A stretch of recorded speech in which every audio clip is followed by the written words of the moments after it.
Sevgili dost, hoş geldin. Sana bir soru sorarak başlamak istiyorum. Şu an verdiğin kararların yüzde kaçı gerçekten sana ait? Yoksa görünmez bir el senin adına kararları çoktan vermiş olabilir mi? Bugün Amsterdam Havalimanı'ndaki pis bir tuvaletten yola çıkıp Nobel ödüllü bir iktisat teorisine, oradan da senin hayatını, paranı, ilişkilerini yöneten o görünmez mimariye uzanacağız. Hikaye şöyle: havalimanı yönetimi erkekler tuvaletindeki kirlilikle bir türlü baş edemiyor. Tabelalar asıyorlar, uyarılar koyuyorlar ama nafile. Maliyetler gittikçe artıyor. Sonra bir dahi pisuvarların tam ortasına, gider deliğine yakın bir yere küçük siyah bir sinek resmi kazıtıyor. Gerçek değil, sadece bir resim. Sonuç, sıçratma oranı %80 azalıyor. Kimseye dikkat et denmedi, ceza kesilmedi. Sadece erkeklerin hedef alma içgüdüsü tetiklendi. Küçük bir sinek resmi milyonlarca dolarlık bir davranış değişikliğine sebep oldu. İşte buna dürtme diyoruz. Sevgili dost, kitap özetleri köşemizin bugünkü konuğu Richard Thaler ve Cass Sunstein'in modern klasikler arasına giren, benim de kütüphanemde çok önemsediğim kitabı Dürtme var. Bu kitabın yazarlarından Richard Thaler, davranışsal ekonomiye katkılarıyla 2017 yılında Nobel Ekonomi Ödülü aldı. Dürtme ise bu fikirlerin hayatımıza nasıl sızdığını en çarpıcı şekilde anlatan kitaplardan biri. Bu videonun sonunda ben seçtiğim zannettiğin şeylerin aslında nasıl tasarlandığını görecek ve kendi hayatının kontrol panelini nasıl ele alacağını öğreneceksin. Yani kitap kararlarımızın arkasındaki mekanizmanın nasıl işlediğini anlatıyor. Dolayısıyla hayatımızı derinden etkileyen bir konu üzerine konuşacağız.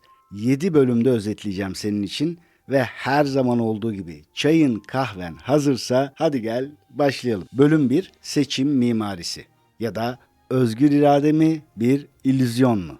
Çoğumuz özgür iradeye sahibiz zannediyoruz, ancak bilim diyor ki biz aslında seçim mimarisinin içinde hareket ediyoruz. Kitap bir okul kafeteryası deneyiyle bunu bize gösteriyor daha ilk başlarda. Kafeterya müdürü Caroline öğrencilerine sebze ye, tatlı yeme diye nutuk atmıyor. Yasak da koymuyor. Sadece yemeklerinin yerini değiştiriyor. Göz hizasına sağlıklıları, ulaşılması zor raflara ise tatlıları koyuyor. Sonuç, sağlıklı beslenme oranı %25 artıyor. Buradaki felsefi derinliği yakalamamız lazım.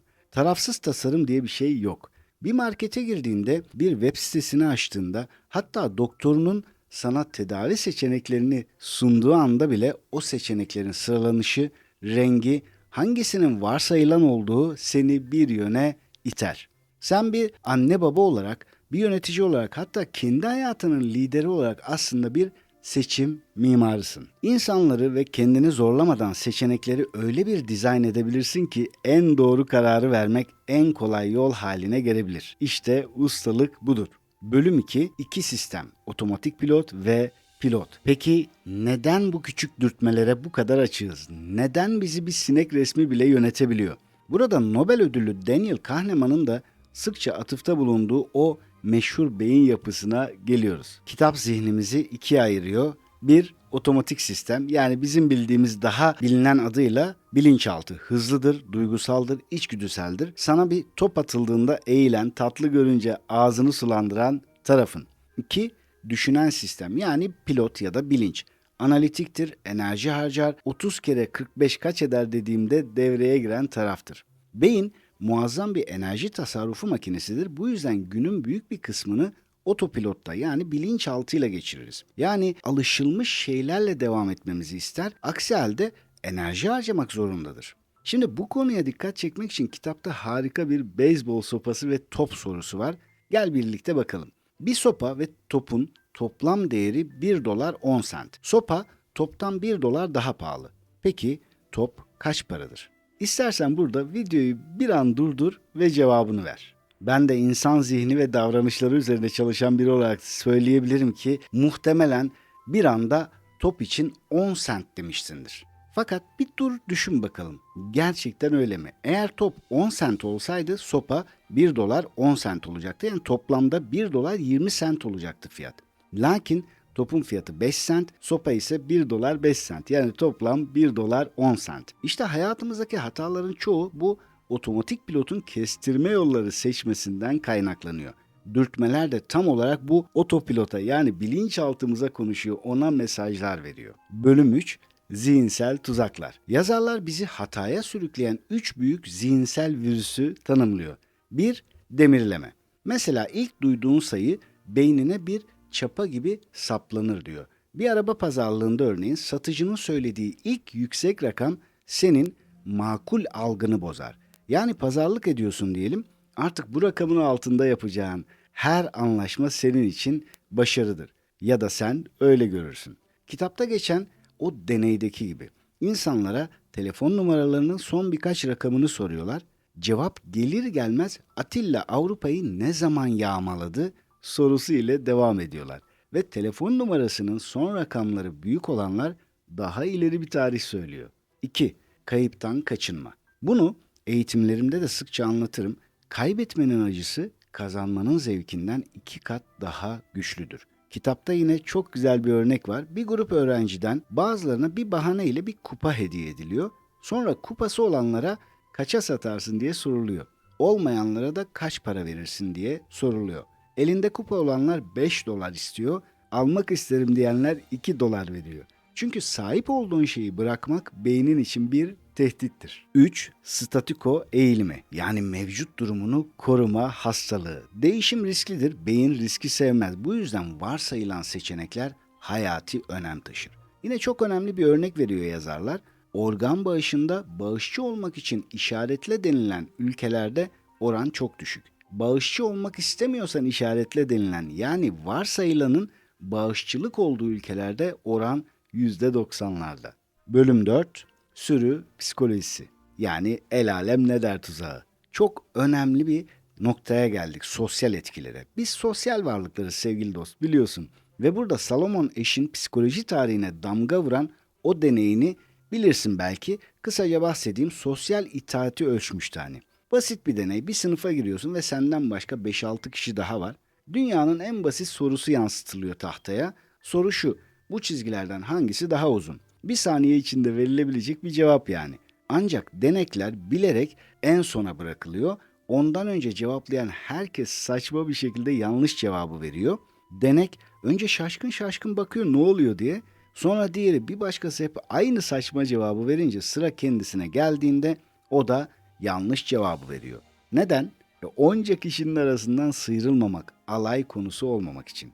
Gözünün önündeki bir gerçeği bile sırf gruptaki diğer 5 kişi yalan söylediği için inkar edebilen insanlarız biz.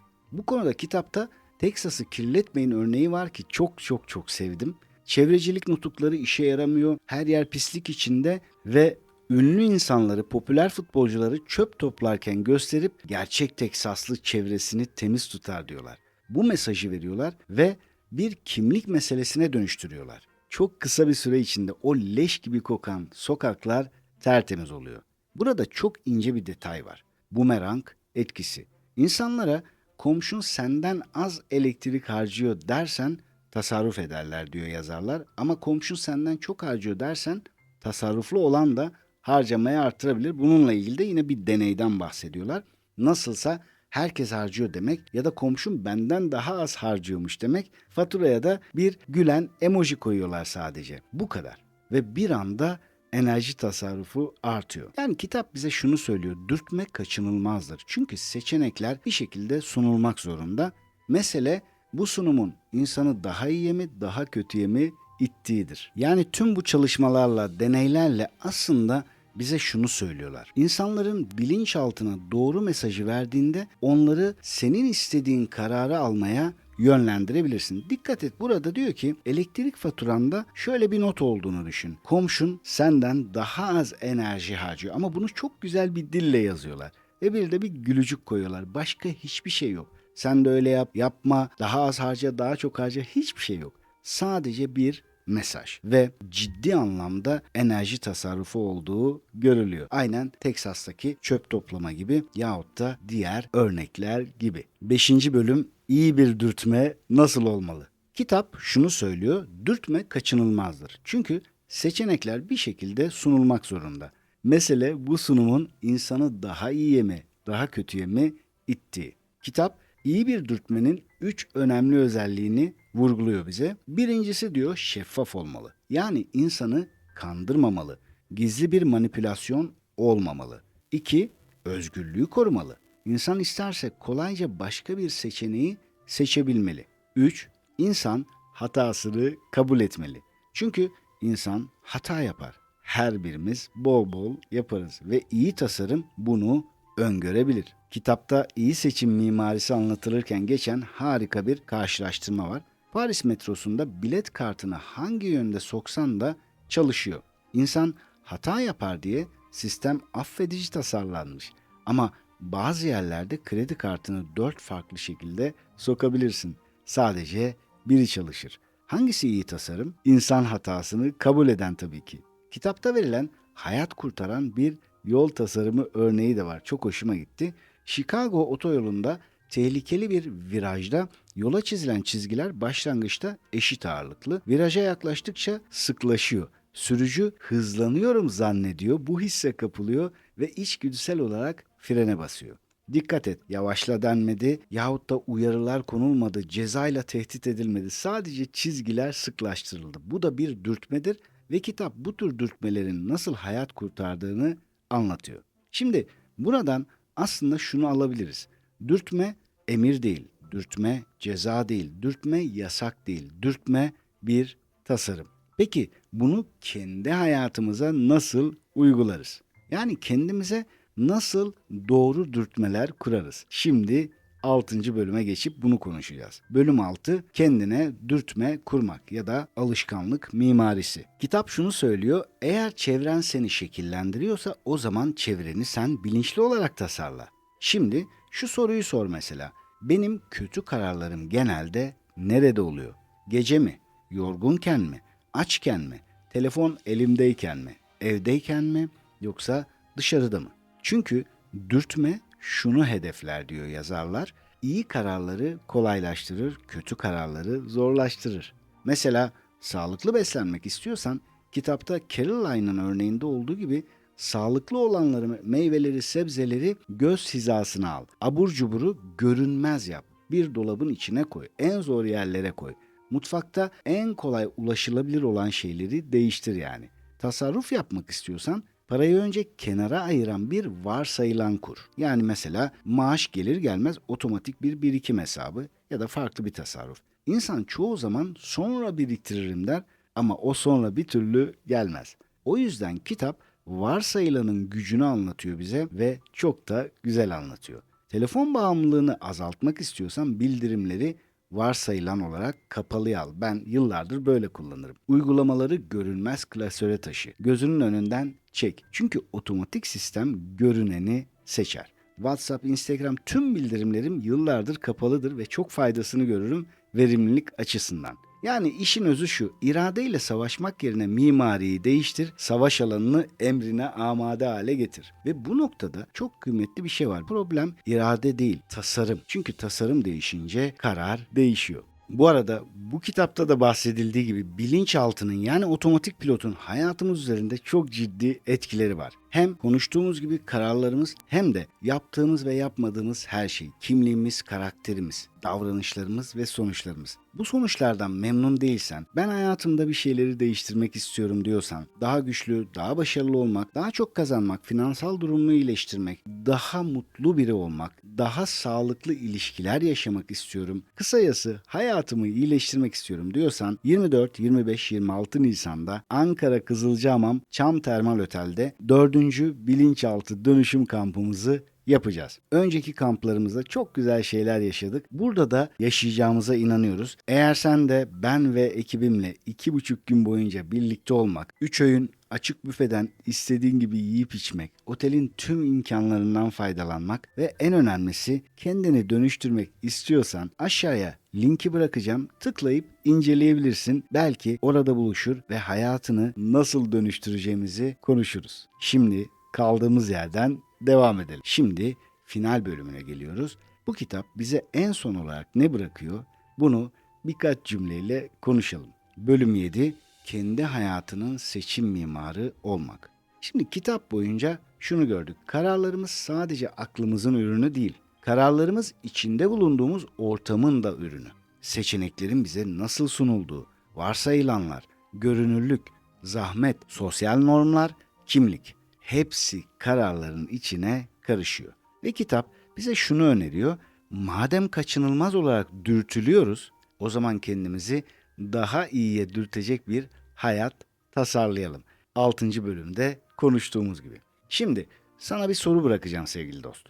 Bugünden itibaren etrafına bu gözle bak. Seni daha iyi veya daha kötü seçimlere iten hangi tasarım detayları var? Ve daha önemlisi hayatındaki en önemli seçimlerde neler var? O seçimlerin mimarı kim? Eğer istersen yorumlara şunu yaz. Ben seçim mimarı olacağım. Ya da ben şu ana kadar şu şekilde veriyormuşum kararlarımı ama artık değişmeye karar verdim. Bu da yeni bir karar değil mi? Hatta bu videoda bir bakıma bir dürtme sayılabilir mi? Yorumlarda konuşabiliriz. Ve son olarak biz burada kendi hayatımızı güzelleştirmek, konforumuzu arttırmak için seçim mimarisinden bahsediyoruz. Ancak şu an dünyanın bir yerinde, özellikle de Filistin'de, Gazze'de, Doğu Türkistan'da insanların yaşamak veya ölmek dışında bir seçeneği kalmadığı bir mimari inşa edildi. Zalimin inşa ettiği bu baskı mimarisine karşı durmak, boykotla, farkındalıkla ve sesimizi çıkarmakla mümkün. Unutma, sessiz kalmak da bir seçimdir ve bu seçimin mimarı sensin. Lütfen vicdanının sesini varsayılan ayar olarak koru. Bu videoyu hayatında daha iyi kararlar almasını istediğin, zihnine değer verdiğin dostlarına da göndermeyi unutma. Henüz abone değilsen belki abone olmak isteyebilirsin. Henüz videoyu beğenmediysen belki beğenmek de isteyebilirsin. Yeni videolarda buluşana kadar kendine çok iyi bak. Sevgiler, selamlar.